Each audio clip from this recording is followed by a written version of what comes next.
Olá, queridos irmãos e irmãs que nos acompanham todos os finais de semana, refletindo o Evangelho do domingo. Estamos no 5º domingo da Páscoa e nos é oferecido hoje o Evangelho de João, capítulo 15, versículos de 1 a 8. O tema da liturgia de hoje é: ou damos frutos ou não servimos para nada. Vou repetir: ou damos frutos ou não servimos para nada. Os evangelhos destes domingos depois da Páscoa transmitem e infundem muita serenidade. No domingo passado, Jesus apresentou-se como o verdadeiro pastor, cujo dom da sua vida não responde a um perigo para o rebanho, mas, na verdade, o precede. Neste domingo, Jesus apresenta-se como a verdadeira videira. Vamos ver. Vamos começar lendo o capítulo 15, versículos de 1 a 2. Naquele tempo, Jesus disse a seus discípulos: Eu sou a videira verdadeira e meu Pai é o agricultor. Todo ramo que em mim não dá fruto, ele o corta, e todo ramo que dá fruto, ele o limpa, para que dê mais fruto ainda. Jesus afirma, reivindicando a plenitude da condição divina, utilizando o nome divino. Eu sou. Esse é o nome divino. Ele começa com este nome. Diz ele: Eu sou a videira verdadeira e meu Pai é o agricultor. Todo ramo que está em mim, então naturalmente na figura do ramo estão representados os seus discípulos, os que creem. Portanto, aqui se trata do ramo que, sugando essa seiva vital, que corre no lenho da videira, não dá fruto. Isto é, suga energia, mas não a transmite aos outros.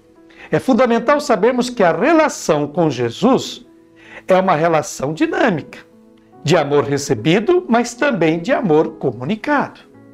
Aqui é o caso de alguém que recebe esse amor, mas depois não o comunica aos outros. Pois bem, o pai, que é o agricultor, o responsável por isso, ele vê que não dá fruto, ele corta e joga fora este ramo. Por detrás das palavras de Jesus encontra-se o capítulo 15 do profeta Ezequiel, onde se fala da madeira da videira. A madeira da videira é a única entre as árvores frutíferas que não serve para nada, além de carregar o cacho de uva. Não é como se você pudesse fazer uma ferramenta ou alguma coisa com ela. Ela só serve, depois que ela é cortada da videira, para ser queimada. Portanto, o ramo que, ao assumir esta seiva, não a transforma em amor, é inútil. Então o Pai o tira. E todo ramo que dá fruto, de Jesus, portanto, quem recebe este amor e o transmite aos outros, ele, e aqui o evangelista não usa o verbo podar, que no passado dava uma ideia sinistra da ação de Deus, que poda, mas diz limpa, ele limpa. O que isso significa? Ora, no ramo podem existir elementos nocivos, que o pai, o agricultor, portanto, não os outros ramos, nem ele próprio, é o pai, como que um impedimento para transmitir o amor. E por isso é que ele se encarrega de limpar aquilo que impede a transmissão do amor, que porventura estiver neste galho, que dá fruto, mas que possui algumas impurezas. Pois a ação do Pai é a eliminação constante e contínua daqueles comportamentos, daquelas atitudes prejudiciais do indivíduo, que podem impedir uma maior produção de amor. Mas isto pertence apenas ao Pai. Não é o indivíduo quem deve procurar seus próprios defeitos para eliminá-los, pois isso pode causar danos irreversíveis. Então é o Pai quem o purifica. Por quê? Para que dê mais frutos. Tira o que impede de gerar frutos e o libera. Com esta mensagem, Jesus infunde muita serenidade. Afasta os discípulos, os que creem, daquela ambição da perfeição espiritual. A perfeição espiritual é tão distante e abstrata quanto a própria ambição, o próprio eu. Jesus convida-nos ao dom total de nós mesmos, que pode ser imediato, concreto, e é este dom que libera novas energias de amor. No fundo destas palavras, parecemos ouvir a primeira carta de João, capítulo 3, versículo 20, onde o autor diz: se o nosso coração nos acusa, aqui o coração é a consciência, Deus é maior que o nosso coração e tudo conhece. Ou seja, não se preocupe, direcione sua vida para o bem dos outros. Se há atitudes em você que o pai, e não você e nem os demais da comunidade, vê como prejudiciais, deixe isso com ele. Apenas pense em liberar novas energias de amor. Prossigamos agora o capítulo 15, versículo 3, que diz o seguinte: Vós já estáis limpos por causa da palavra que eu vos falei.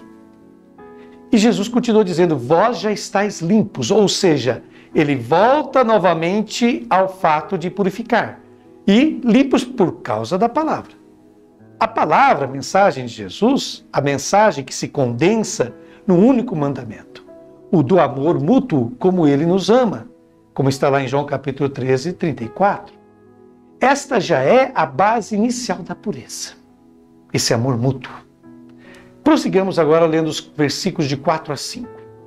Permanecei em mim, e eu permanecerei em vós. Como o ramo não pode dar fruto por si mesmo, se não permanecer na videira, assim também vós não podeis dar frutos, se não permanecerdes em mim. Eu sou a videira e vós os ramos. Aquele que permaneceu em mim e eu nele, esse produz muito fruto, porque sem mim nada podeis fazer. E depois, então, agora há este convite de Jesus: permanecei em mim e eu permanecerei em vós. Portanto, o ramo deve estar totalmente preso a esta videira, para absorver esta força vital e transmiti-la a outros. E novamente Jesus afirma que ele é a videira e os ramos. Aquele que permaneceu em mim e eu nele, esse produz muito fruto. É um fruto que cresce porque quanto maior a capacidade de amar, maior é a capacidade de dom da parte do Senhor deste amor. E Jesus termina dizendo, porque sem mim nada podeis fazer. Vamos ver agora o versículo seguinte, o 6. Quem não permanecer em mim será lançado fora como um ramo e secará. Tais ramos são recolhidos, lançados no fogo e queimados. Ezequiel disse que a madeira da videira é inútil, mas a cinza desta madeira também é. Era uma vez no passado, quando as mulheres lavavam os lençóis utilizando cinzas. A cinza da videira não servia para nada, nem mesmo para a lavagem de roupa, porque as manchava. Então Jesus está nos transmitindo a seguinte mensagem: ou vocês dão frutos, ou vocês não servem absolutamente para nada. Vejamos agora o versículo 7 do capítulo 15 de João. Se permanecerdes em mim, e minhas palavras permanecerem em vós, pedi o que quiserdes e vos será dado. Em seguida vem a garantia final, mas precedida de duas condições. Primeira, se permanecerdes em mim, ou seja, se absorverdes este amor e o transmitirdes aos outros. E as minhas palavras, esta mensagem de amor, essas são as palavras de Jesus, a mensagem de amor, permanecerem em vós. Aqui está o ponto. Pedi o que quiserdes e vos será dado. Acolher Jesus e a sua mensagem é garantia de plena comunhão com o Pai e da realização do pedido de oração. Vejam só. Agora vejamos o último versículo do Evangelho deste domingo, versículo 8 do capítulo 15. Nisto meu Pai é glorificado, que deis muito fruto e vos torneis meus discípulos. Jesus conclui afirmando, nisto meu Pai é glorificado. Jesus tira a imagem da glória de Deus como algo grandioso, extraordinário, luxuoso. E qual é a glória de Deus? Jesus fala, que deis muito fruto e vos torneis meus discípulos. Estranhamente, Jesus diz que dar frutos é a única garantia de sermos discípulos. Não se é discípulo para depois dar fruto, mas dar fruto é a única garantia de ser discípulo de Jesus.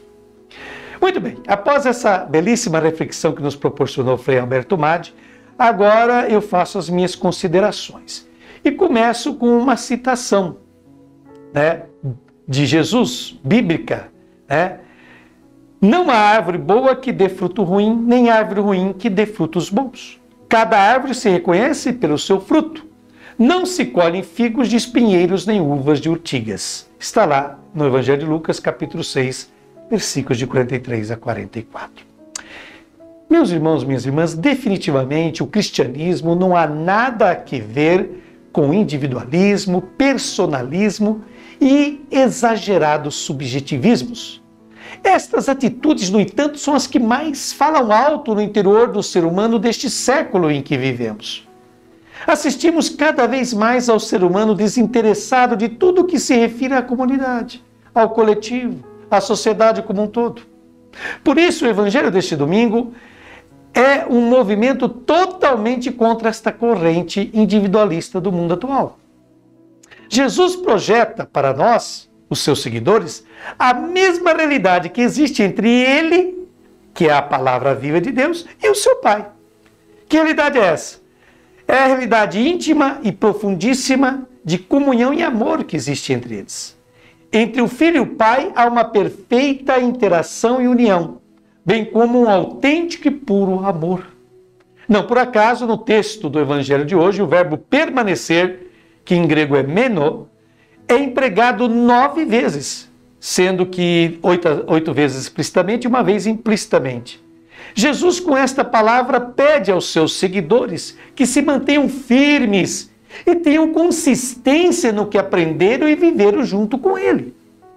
Portanto, ser cristão, ser discípulo de Jesus, é aceitar uma relação de plena comunhão e união com ele, mas não sozinhos, em comunidade.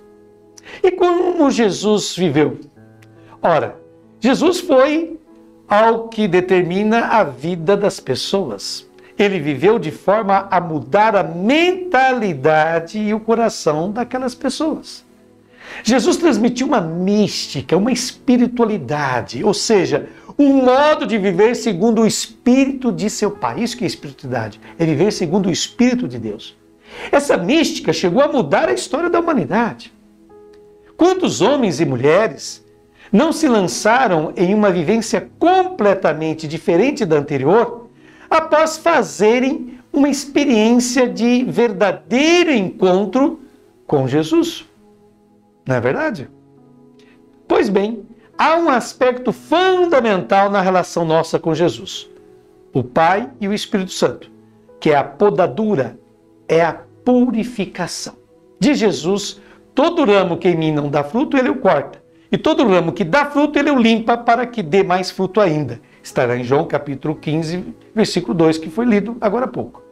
Atenção que cortar, podar, não são imagens de retaliação, mas do cuidado de Deus em relação a cada ser humano, a cada discípulo e discípula. Os anos secos podem ser interpretados como as misérias, as infidelidades ao Evangelho, as fraquezas, os pequenos e grandes pecados presentes em todos nós.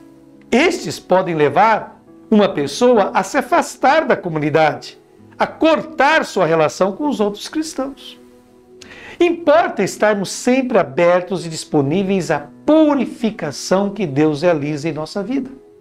Anselm Green, renomado monge beneditino, psicólogo e terapeuta alemão, nos alerta dizendo o seguinte, abre aspas, não devemos nos fixar em nossas próprias ideias, mas confiar na vida que nos sustenta apesar de todas as mudanças. Ouvir é uma arte que a nossa sociedade corre o risco de esquecer.